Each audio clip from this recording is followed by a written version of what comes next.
basically anything on the land. For the most part, we don't burn anymore. Any trees, any branches, all leaves that fall and the weeds that grow, we put everything on the compost. We start by basically building a wall of trees around the outside to hold everything in and keep it contained. Then I put the big things, the big matter like trees or trunks, branches, heavier things that will take longer to decompose, and then smaller things like smaller branches, grass, weeds and fallen leaves. But things like certain leaves, a lot of the leaves here, mango leaves and cashew leaves, take a long time to decompose, the palm leaves, so they'll go below, and then it'll be the basic grass on the top. After, I cover it with soil. And once it's covered with soil, and possibly ash, if there's ash from anything that has been burned, because that introduces a concentration of nitrogen, and then we water it, because the water creates a humid environment underneath so that what's underneath decomposes quicker. And this particular compost I started 2 years ago, the year that we first came here. And within a year I was planting on it. And obviously underneath, if you dig down, you'll still come across the heavier organic matter. It's not completely decomposed, but sufficiently to be able to plant things with small root systems. As I mentioned, this year a good example was I put corn in during the rainy season here. We also planted corn adjacent to it beside. The only corn on the land that gave any fruit was actually on the compost heap.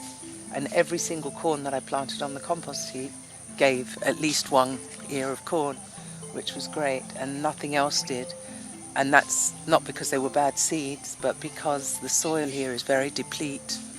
I've had to cut quite a few trees down. There's a eucalyptus tree here, and there were 4 in this area, and they take a lot out of the soil. And unfortunately we're sloping down towards Belong nearby, and so when the rainy season comes, the water literally rushes through and takes away all the nutrients. These compost heaps beside are just at different stages. We've done the same thing around.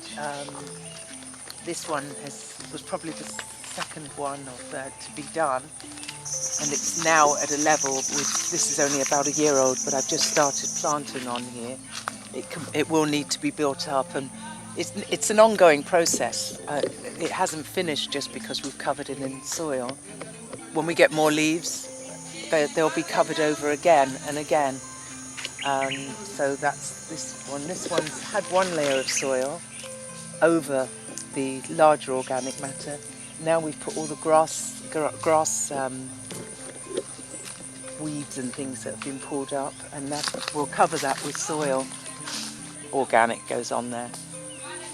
And then we build trenches around, which give us the soil to put onto the compost heap.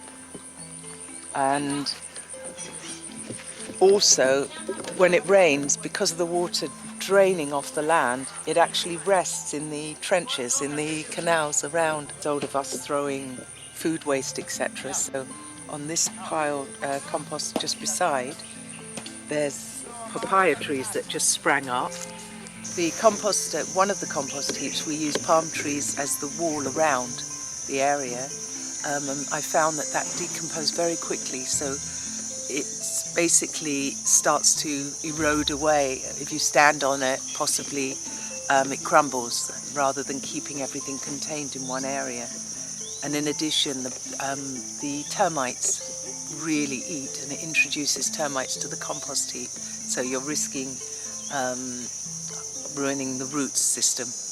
And the termites, in Africa, they can just take over. So I'm using now only hardwood for the perimeter wall of the compost heaps, and trying not to put palm trees. But this one is ready to be covered in soil, and this one can still have a lot more weight. It's a good example. You can see the tree trunks or big branches and the heavier leaves and the finer leaves on top, so you can see the stages. Then we'll put soil, and then we'll put more on as well.